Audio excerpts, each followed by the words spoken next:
Anak-anak, Bapak Ibu yang terkasih, kalau kita melihat mukjizat hari ini terjadi karena ada anak-anak yang punya bekal 5 roti dan 2 ikan.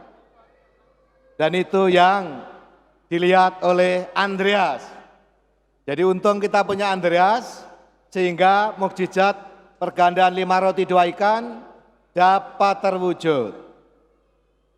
Dan ini kita punya ikonnya di sini, 5 roti, 2 ikan. Dan Bapak Suci Fransiskus yang nanti akan hadir di sini nih, nanti akan duduk di sini nih. Tinggal sebulan lagi. Menyatakan sebuah ungkapan menarik.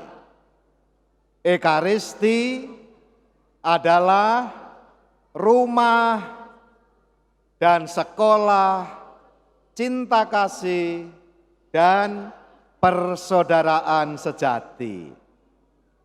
Ekaristi sekolah, berarti apa? Tempat kita belajar. Rumah berarti apa?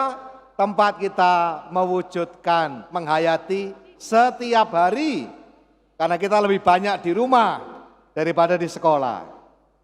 Ya, ingat baik-baik, Ekaristi adalah sekolah dan rumah cinta kasih dan persaudaraan sejati. Itu yang dikatakan oleh Paus Fransiskus tentang Ekaristi. Dan secara khusus soal makanan anak-anak, terutama anak-anak dan orang tua, Tuhan Yesus, Bapak Paus Fransiskus mengatakan, nasihat untuk anak-anak tentang makan, yaitu apa? Jangan buang-buang makanan. Tadi dikumpulkan jadi sisa. Berarti kalau makan ambil secukupnya. Kalau Anda punya lebih, boleh dibagi. Jangan ambil tapi enggak dimakan. Ya? Kalau Anda punya makan lebih, boleh dibagi dengan teman lain daripada semua Anda ambil dikit-dikit jadi sampah, dibuang. Enggak boleh. Lebih baik kalian belajar berbagi kepada teman-teman atau saudara yang lain. Bapak Ibu sekalian, hari ini Yesus mengajari kita semua untuk belajar memiliki bela rasa. Dan Tuhan mengajar dengan kisah yang kita dengarkan hari ini. Lanjutan dari kisah minggu lalu. 3 sikap dan 3 pengajaran Yesus. Sikap pertama yang sering terjadi apa?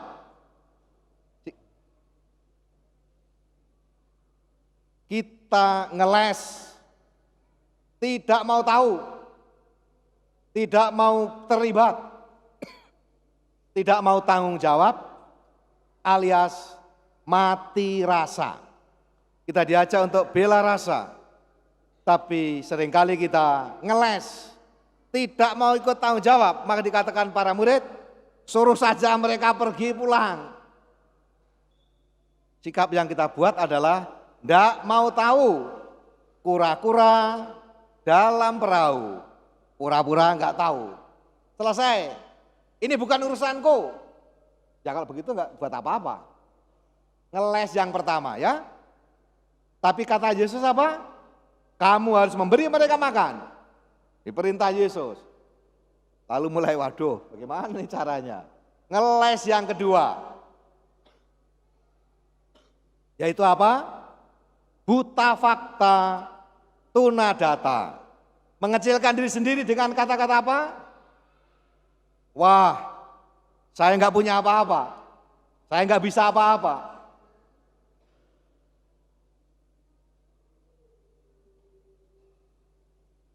Dengan maksud apa?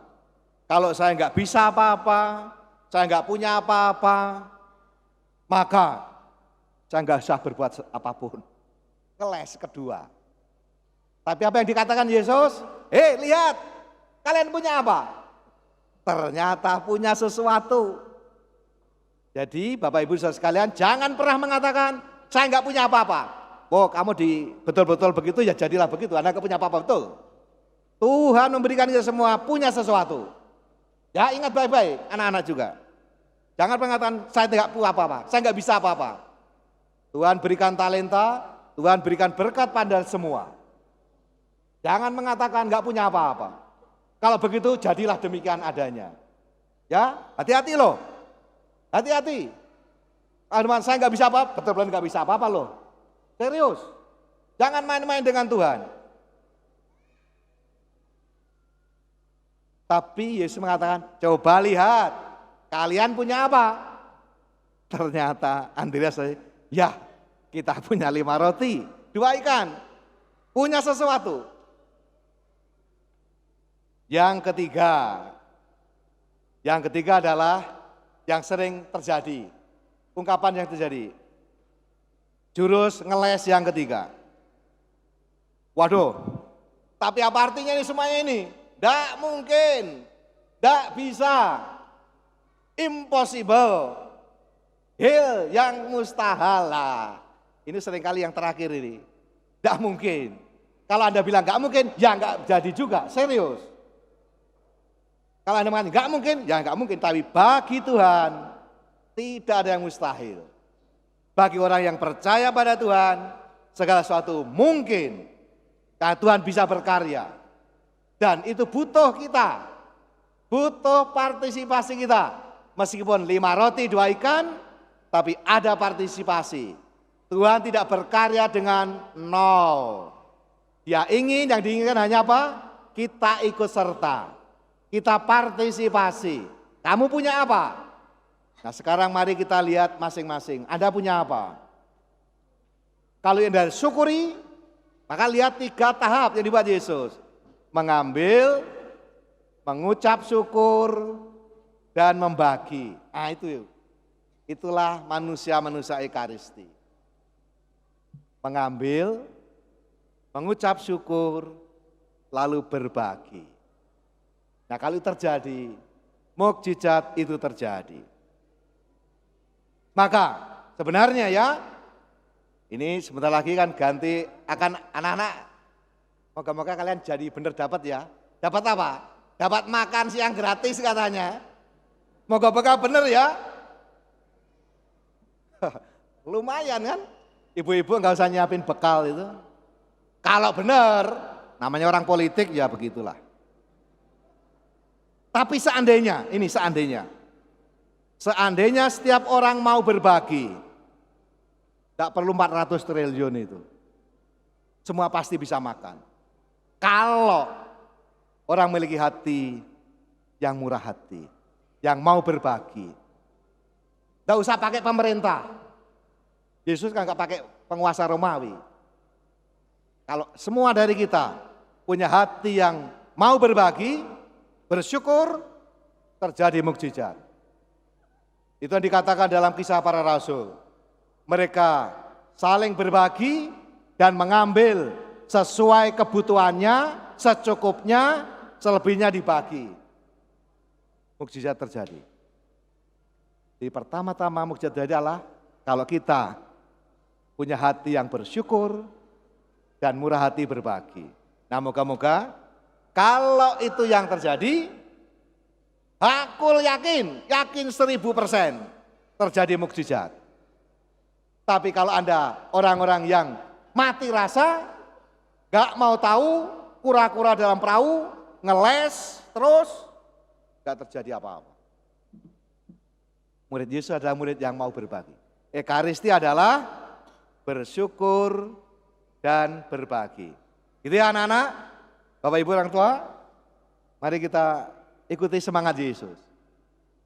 Semangat Ekaristi, bersyukur dan berbagi. Moga-moga dengan itu terjadi mukjizat-mukjizat dalam kehidupan kita bersama. Asal ini. Sebagai penutup, kata-kata dari Mahatma Gandhi. Tuhan Allah menciptakan dunia ini cukup untuk beri makan kepada berapapun anak manusia yang lahir di muka bumi ini. Akan tetapi tidak cukup untuk memuaskan nafsu keserakahan bahkan satu manusia sekalipun. Ekaristi, tadi katakan Paus Fransiskus, rumah, sekolah, dan rumah, cinta kasih, dan persaudaraan. Ekaristi menjadi antivirus terhadap keserakahan. Karena apa? Karena diajari bersyukur dan murah hati berbagi. Semoga begitu. Kita bangkit berdiri, kita perbarui iman kita doakan syahadat iman kita.